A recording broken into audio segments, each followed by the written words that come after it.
Assalamualaikum warahmatullahi wabarakatuh. Halo semua, perkenalkan nama saya Rindu Syabila Alisa dengan 3 digit NIM terakhir 024, kelas G1 jurusan Teknik Infrastruktur Sipil dan Perancangan Arsitektur angkatan 2020 Universitas Diponegoro.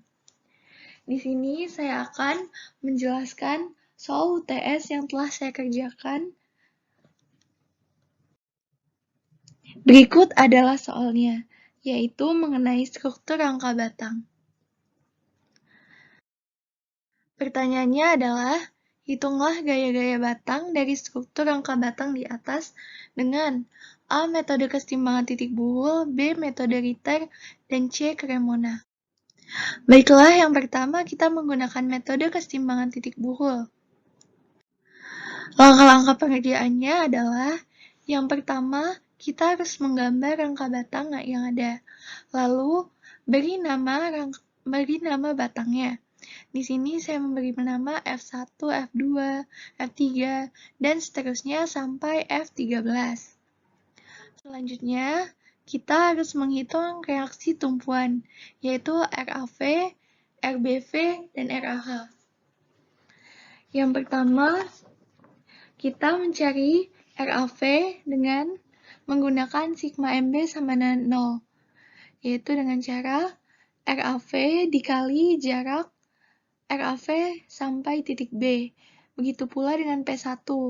P1 dikali jarak P1 hingga titik B, yaitu didapat RAV kali 8,4 dikurang P1 kali 8,4 dikurang P2 kali 6,4 dikurang P3 kali 4,2 dikurang P4 kali 2 sama dengan 0.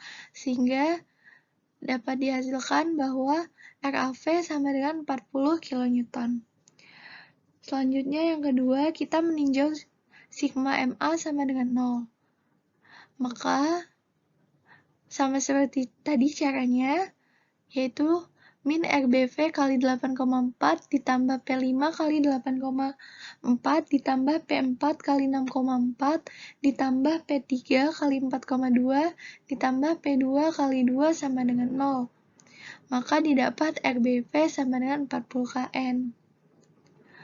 Dan untuk RAH, yaitu sama dengan 0 karena tidak ada gaya horizontal. Selanjutnya, kita harus menguji kontrol, yaitu sigma KV sama dengan 0, di mana gaya vertikal ke atas sama dengan gaya vertikal ke bawah. Gaya vertikal ke atas adalah RAV dan RBV, maka RAV plus RBV dikurangi gaya vertikal ke bawah ada P1 plus P2 plus P3 plus P4 plus P5.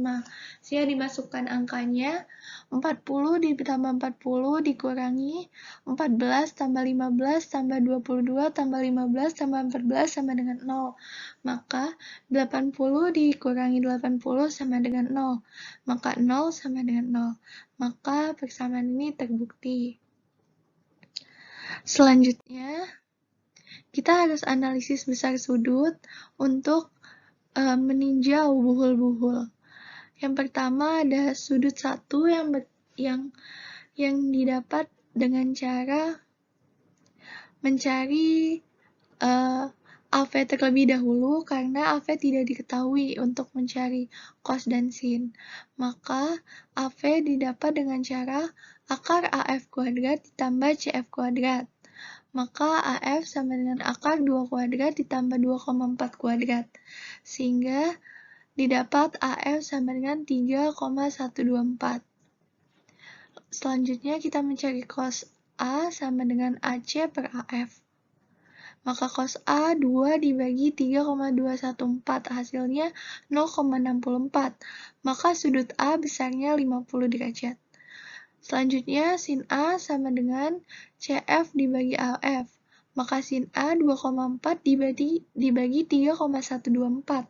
Maka hasilnya 0,768. Maka sudut A adalah 50 derajat. Setelah itu, kita juga harus mencari sudut kedua, yaitu yang berada di CDG. Kita juga harus mencari terlebih dahulu CG. maka CG sama dengan akar CD kuadrat ditambah GD kuadrat. CG sama dengan akar 2,2 kuadrat ditambah 2,4 kuadrat sama dengan akar 4,84 ditambah 5,76, sehingga dapat dihasilkan bahwa CG sama dengan 3,256. Selanjutnya, kita mencari cos C. Cos C didapat dari CD per CG, sama dengan 2,2 dibagi 3,256. Maka dihasilkan 0,676. Maka sudut C besarnya 47 derajat. Selanjutnya sin C sama dengan GD per CG. Sama dengan 2,4 dibagi 3,256. Maka hasilnya 0,737. Sehingga didapat sudut C 47 derajat. Setelah menentukan sudut, lalu kita bisa menghitung gaya batang struktur merata. Yang pertama, kita tinjau titik A. Titik A ini mempunyai gaya vertikal dan gaya horizontal. Pertama-tama kita tinjau pada gaya vertikal. Gaya vertikal ada F1 sin alfa dan RAV. Maka persamaannya menjadi RAV plus F1 sin 50 derajat dikurang P1 sama 0. Maka 40 ditambah F1 kali 0,708 dikurang 14 sama 0. Maka didapat F1 sama dengan min 33,854 kN. Yang kedua, kita meninjau pada sigma HA sama dengan 0. Persamaannya RAH plus F1 cos 50 ditambah F2 sama dengan 0. Maka didapat F2 sama dengan 21,667 kN. Selanjutnya, kita tinjau titik C. Sama seperti tadi, titik C juga punya gaya vertikal dan gaya horizontal. Pertama, gaya vertikal. Pada gaya vertikal ada F3, ada F5 sin alfa, maka didapat persamaan F3 plus F5 kali 0,737 sama dengan 0. Ini adalah persamaan 1. Persamaan ini akan disubstitusikan ketika salah satu gaya sudah diketahui. Lalu pada sigma HC sama dengan 0 terdapat gaya F6 dan F5 cos 47 juga F2. Maka persamaannya menjadi F6 plus F5 cos 47 derajat dikurang F2 sama dengan 0. Maka didapat persamaannya menjadi F6 plus F5 kali 0,676 sama dengan F2. Ini merupakan persamaan 2 yang akan disubstitusikan nantinya. Selanjutnya, titik F. Titik F kita meninjau juga sigma VF dan sigma F. Di sigma VF terdapat min F3, min F1 sin 50 derajat dikurang P2 sama dengan 0. Maka didapat F3 sama dengan 11 kN. Selanjutnya sigma F sama dengan 0. Ada gaya F4 dikurangi F1 cos 50 sama dengan 0. Maka didapat F4 sama dengan min 21,667 kN. Selanjutnya, kita akan substitusikan F3 ke persamaan 1 yang tadi. Maka F3 plus F5 kali 0,737 sama dengan 0. F3 kita masukkan 11, ditambah F5 kali 0,737 sama dengan 0. Maka didapat F5 sama dengan min 14,925 kN. Setelah didapat F5, maka F5 dapat disubstitusikan ke persamaan 2. F6 ditambah F5 kali 0,676 sama dengan F2. Maka didapat F6 sama dengan 31,756 kN. Selanjutnya kita dapat tinjau di titik D. Titik D ada sigma VD sama sigma HD. Di sigma VD hanya ada F7, maka F7 sama dengan 0. Setelah itu, sigma HD sama dengan 0. Ada gaya F10 ke kanan, maka F10 plus, dan F6 ke kiri, maka min. Maka F10 min F6 sama dengan 0. F10 sama dengan F6, maka F10 sama dengan 31,756 kN. Titik G. Kita akan tinjau sigma VG sama dengan 0 dan sigma HG sama dengan 0. Yang pertama, gaya vertikal. Sigma VG sama dengan 0. Ada gaya F7 ke bawah min, F8 sin alfa ke bawah maka min, F5 sin alfa juga ke bawah maka min, dan P3 juga ke bawah maka min. Sehingga didapatkan persamaan min F7 min F8 sin 47 dikurang F5 sin 47 dikurang P3 sama dengan 0. Maka didapat F8 sama dengan min 14,9025 kN. Selanjutnya gaya horizontal ada F9 ke kanan, F4 ke kiri min, F8 cos 47 ke kanan, maka plus, dan F5 cos 47 derajat ke kiri maka min. Sehingga dapatkan persamaan bahwa F9 min F4 ditambah F8 cos 47 dikurang F5 cos 47 sama dengan 0. Maka didapat F9 sama dengan min 21,667 kN. Selanjutnya kita tinjau titik E. Titik E pada vertikal yaitu sigma VE sama dengan 0 terdapat gaya F11 ke atas plus dan juga F8 sin 47 juga ke atas plus sehingga didapat persamaan F1 plus F8 sin 47 sama dengan 0. Maka didapat F11 sama dengan 11 kN.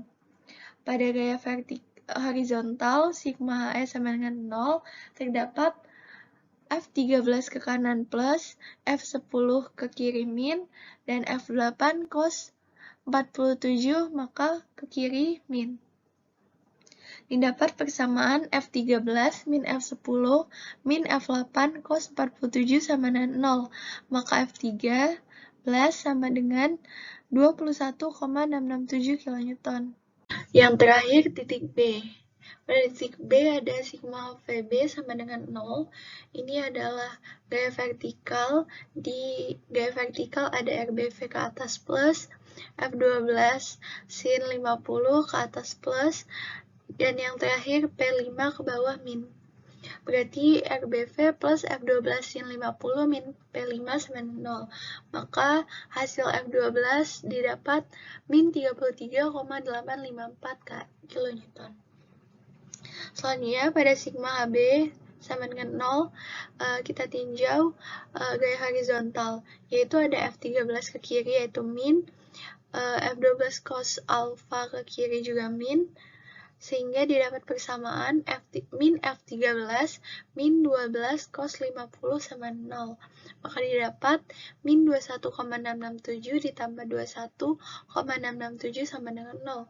Maka didapat 0 sama dengan 0. Jika didapat 0 sama dengan 0, maka perhitungannya sudah benar.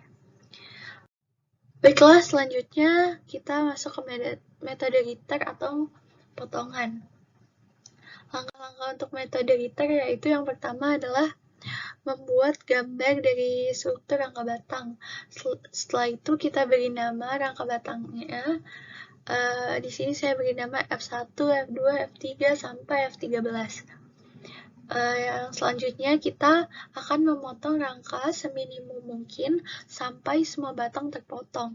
Di sini ada 7 potongan yaitu potongan 1, potongan 2, potongan 3, potongan 4, potongan 5, potongan 6, potongan 7. Selanjutnya, hitung gaya batang masing-masing potongan. Baiklah, di sini potongan 1 kita akan hitung sigma MC sama dengan 0. Maka RAV kali 2. 2 ini dari lengannya, dari jarak lengannya. Kalau dia secara jarum jam maka positif, kalau dia berlawanan maka negatif. Sehingga kita bisa simpulkan bahwa RAV kali 2 min P1 kali 2 min F1 sin 50 kali 2 sama dengan 0. Maka kita bisa cara-cara duanya, sehingga F1 ketemu min 33,854 kN.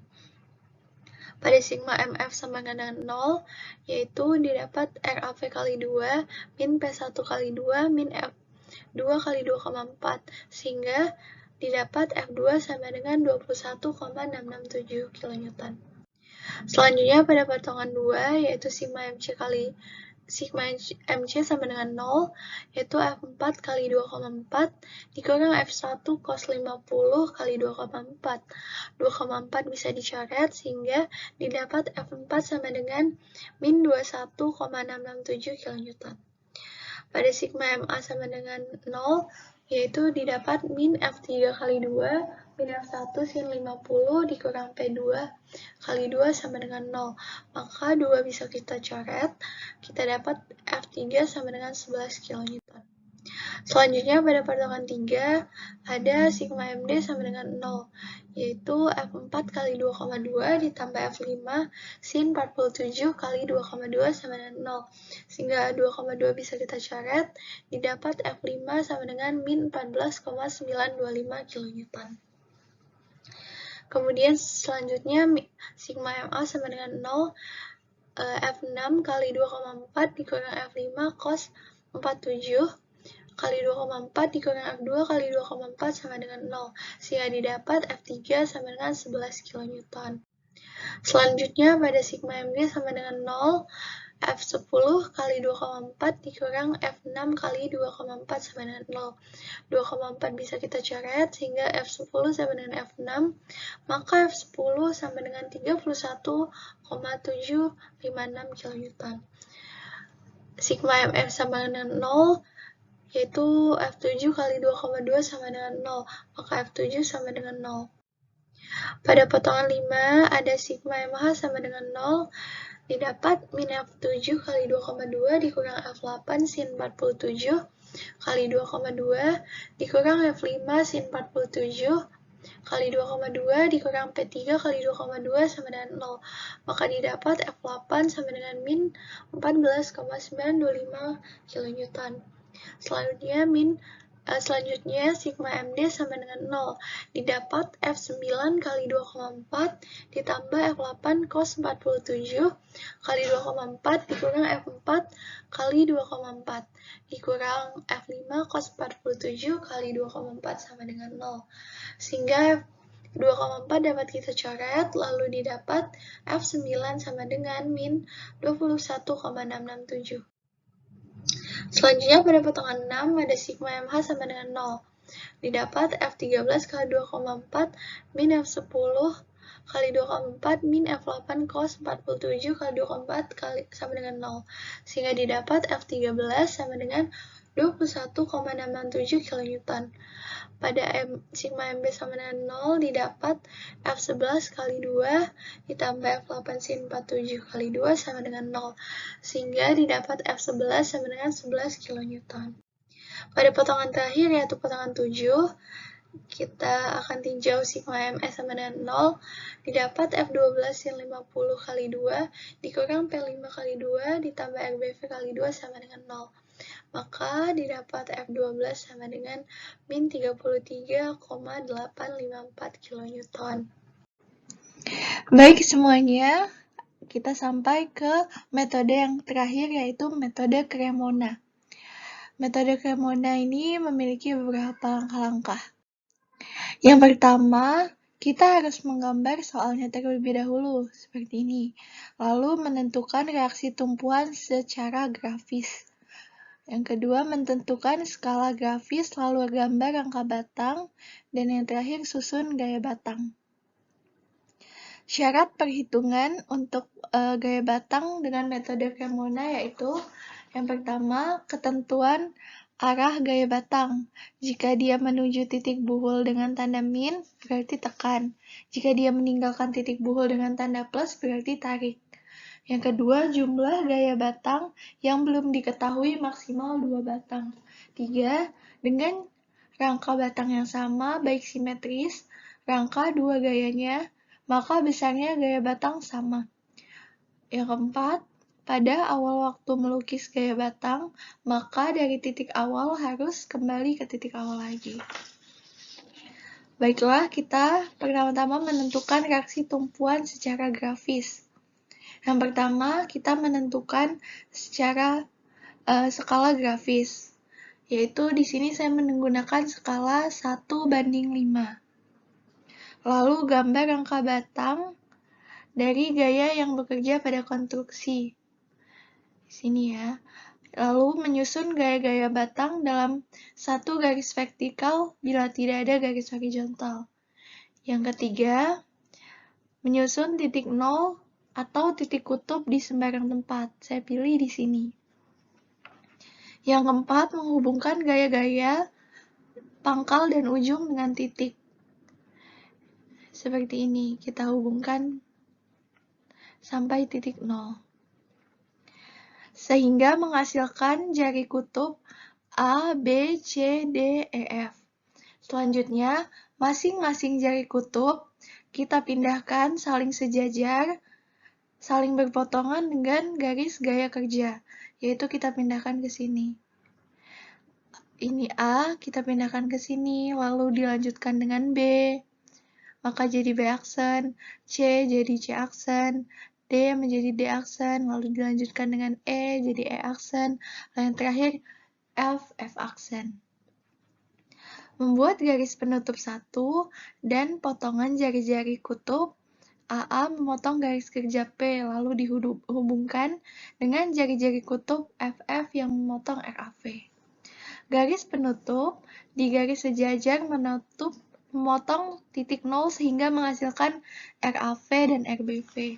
Maka dihasilkan secara grafis panjang RAV adalah 8, lalu dikalikan dengan skala yaitu 5 sehingga dihasilkan 40. Juga RBV 8 kali 5 sama dengan 40. Berpedoman pada titik buhul, maka urutan gaya-gaya yang ada di setiap titik buhul dengan ketentuan urutan searah jarum jam. Maka urutan peninjauan titik buhul yaitu A, F, C, G, D, H, E, B. Lalu kita harus membuat gambar, gaya-gaya ini harus membentuk poligon tertutup. Jadi di sini gaya-gaya yang ada harus membentuk poligon tertutup. Di sini dari F1, P1 ke F1, lalu menuju F2, F3 ke atas, lalu F4 ke samping kanan, F5, F7-nya 0, lalu F8, F9, F10, F11, F12, F13, dan akhirnya membentuk poligon tertutup. Baiklah, berikut ini adalah tabel dari hasil Cremona, Buhul, dan Ritter. Bisa kita lihat jika Cremona ada tarik itu plus dan tekan itu min. Pada F1 pada Cremona yaitu tekan min 6,8 kali 5 sama dengan 34 kN. Pada Buhul dan Ritter yaitu min 33,854 kN. Sedangkan pada F2 yaitu tarik pada perhitungan di gambar yaitu 4,4 kali 5 sama dengan 22 kN pada Buhul dan Ritter yaitu 21,667 kN. Dan bisa dilihat seterusnya. Perhitungan dari Cremona, Buhul, dan Ritter hampir sama. Ya, sekian penjelasan dari saya. Mohon maaf jika banyak kekurangan. Terima kasih. Doakan ya semoga nilai UTS saya bagus.